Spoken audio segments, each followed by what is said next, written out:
నమస్తే. ఇప్పుడు మీరు చూడబోతున్న వీడియో ఖచ్చితంగా మీకు ఉపయోగపడుతుంది, నచ్చుతుంది కూడా.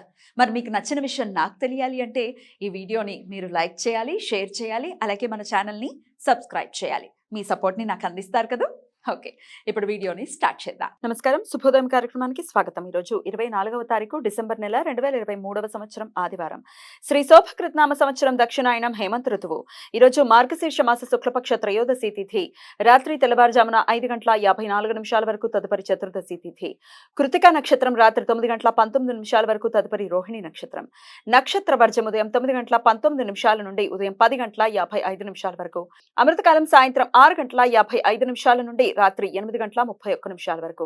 హైదరాబాద్ ప్రాంతం వారికి సూర్యోదయం ఉదయం 6:43 సూర్యాస్తమయం సాయంత్రం 5:48 చంద్రోదయం సాయంత్రం 3:27 చంద్రాస్తమయం రేపు ఉదయం 5:02 అభిజిత్ ముహూర్తం పగలు 11:53 నుండి మధ్యాహ్నం 12:38 వరకు.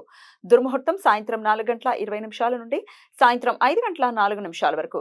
రాహుకాలం సాయంత్రం 4:25 నుండి సాయంత్రం 5:48 వరకు. గుళిక కాలం మధ్యాహ్నం 3:02 నుండి సాయంత్రం 4:25 వరకు. యమగంట కాలం మధ్యాహ్నం 12:16 నుండి మధ్యాహ్నం 1:39 వరకు. కన్నడ సాంప్రదాయం ప్రకారం ఈరోజు హనుమత్ జయంతి. ఈరోజు మాస కృత్తికా వ్రతం.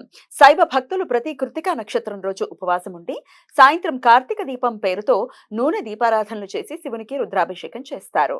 వైద్యుతి మహాపాతం వైద్యుతి పర్వకాలం ఈ రోజు మధ్యాహ్నం 12:04 నుండి సాయంత్రం 6:59 వరకు ఉంటుంది. రవి చంద్ర గ్రహాల మధ్య పారలల్ ఆస్పెక్ట్. రవి గ్రహ క్రాంతి దక్షిణం వైపు, చంద్రగ్రహ క్రాంతి ఉత్తరం వైపు ఒకే 23:25 చేరుకోవడంతో మధ్యాహ్నం 3:27 ఇది ఏర్పడుతుంది. ఉపాసనా మంత్రాలు జపించడానికి, ధ్యానం చేయడానికి, నూతన మంత్రోపదేశం తీసుకోవడానికి మహాపాత కాలాలు అత్యంత అనుకూలం. ఈ సమయంలో చేసే మంత్ర జపాలు లక్షల సూర్య గ్రహణాల సమయంలో మంత్ర జపం చేసినంత ఫలితాలను ఇస్తాయి. ఈ సమయం శుభకార్యాలకు అనుకూలం కాదు. ఈ సమాచారాన్ని మనకందించిన వారు మేడికొండూరు విశ్వనాథ్ ప్రసాద్ గారు. ఆయనకు కృతజ్ఞతల్ని తెలియజేస్తూ హనుమాన్ స్మరణతో సమస్త సన్మంగళాని భవంతు. నమస్కారం.